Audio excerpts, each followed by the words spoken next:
পাকা পাকা হাত থেকে সৃষ্টি করছে, সুতরাং এগুলো করা যাবে না। যাই হোক, বলতেছিলাম আল্লাহ রাব্বুল আলামিন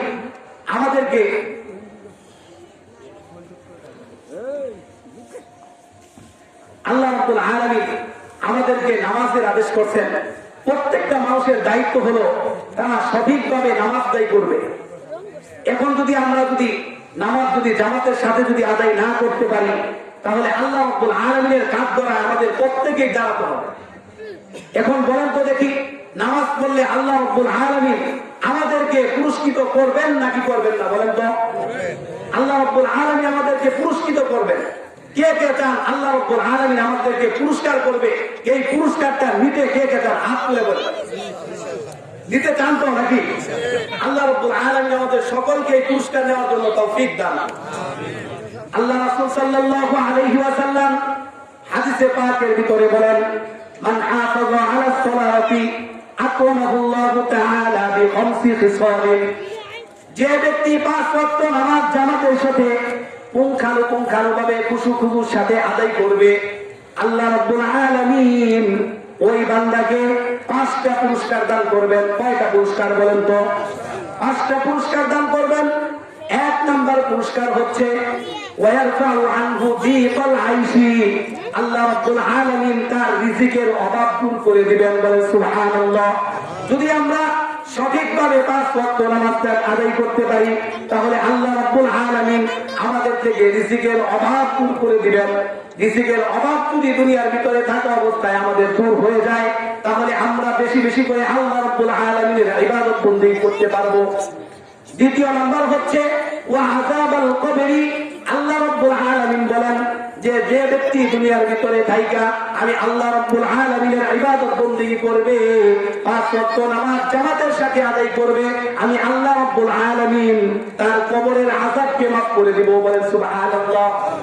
কবরের আযাবকে আল্লাহ রাব্বুল আলামিন মাফ করে দিবেন।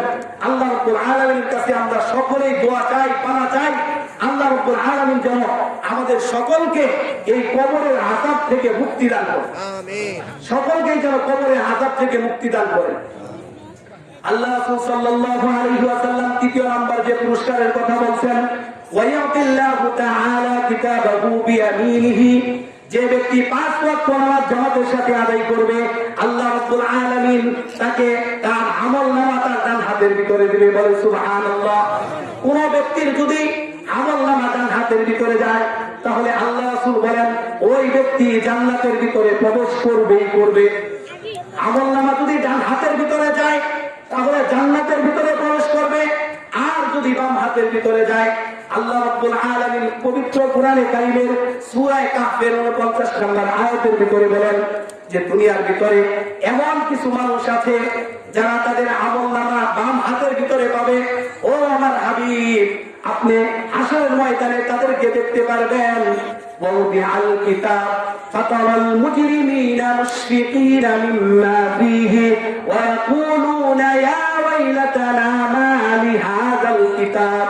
যাদের আমলনামা তাদের বাম হাতের ভিতরে দেওয়া হবে, তারা এরকম ভাবে থরথর করে কাঁপতে থাকবে আর বলতে থাকবে ওয়া ইয়াকুলুনা ইয়া ওয়াইলাতানা মা লিহাযাল কিতাব। ও মাবুদ, এটা কেমন কিতাব? লা ইউগাদিরু সগীরাতান ওয়ালা কাবীরাতান ইল্লা আহসাহা। দুনিয়ার ভিতরে থাকা অবস্থায় যে গুনার কাজগুলো করছি সবকিছু আমার এই কিতাবের ভিতরে লিপিবদ্ধ করা হয়েছে। ছোট বড় সকল গুনাহ লিপিবদ্ধ করা হয়েছে, একটা গুনাহ বাদ যায় না। এটা কেমন আমলনামা? সুতরাং আমরা চাইবো যে আল্লাহ রাব্বুল আলামিন আমলনামাটা আমাদের ডান হাতের ভিতরে দেন। কি বলেন? আল্লাহ রাব্বুল আলামিন আমলনামাটা আমাদের ডান হাতের ভিতরে দেন। আল্লাহ রাসূল সাল্লাল্লাহু আলাইহি ওয়াসাল্লাম বলেন ওয়ায়াতিল্লাহু কিতাবাহু বিয়ামিনিহি ওয়া ইয়ামুরু আলা সিরাতি কাল বারকি। চতুর্থ নাম্বার আল্লাহ রাসূল সাল্লাল্লাহু আলাইহি ওয়াসাল্লাম বলেন যে ব্যক্তি 5 ওয়াক্ত নামাজ জামাতের সহিত আদায় করবে, আল্লাহ রাব্বুল আলামিন তাকে পুলসিরাত বিজলির আকারে পার করে দিবেন। বলেন সুবহানাল্লাহ। বিজলির মতো করে পার হয়ে যাবে।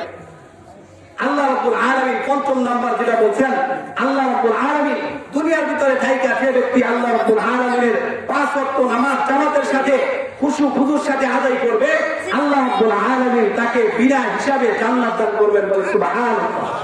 আল্লাহ রাব্বুল আলামিন আমাদের সকলকে এই 5টা পুরস্কারে পুরস্কৃত হওয়ার জন্য তৌফিক দান করুন। সকলের প্রতি আমি দোয়া রেখে এখানে আমার বক্তৃতা শেষ করছি। আপনারা আমার জন্য দোয়া করবেন, আমিও আপনাদের জন্য দোয়া করি। আল্লাহ রাব্বুল আলামিন আপনাদের সকলকে যতদিন দুনিয়ার ভিতরে জীবিত রাখেন, আল্লাহ রাব্বুল আলামিন ঈমানের সহিত যেন জীবিত রাখেন। আর যখন আপনারা অথবা আমরা কেউ এই দুনিয়া থেকে চলে যাব, আল্লাহ রাব্বুল আলামিন যেন আমাদের সকলকে ঈমানের সহিত এই দুনিয়া থেকে উঠিয়ে দেন। আল্লাহ রাব্বুল আলামিন সকলকে তৌফিক দান করুন। আমিন। ওয়া আখিরু দাওয়ানা আনিল হামদুলিল্লাহি রাব্বিল আলামিন। আসসালামু আলাইকুম ওয়া রাহমাতুল্লাহি ওয়া বারাকাতুহু।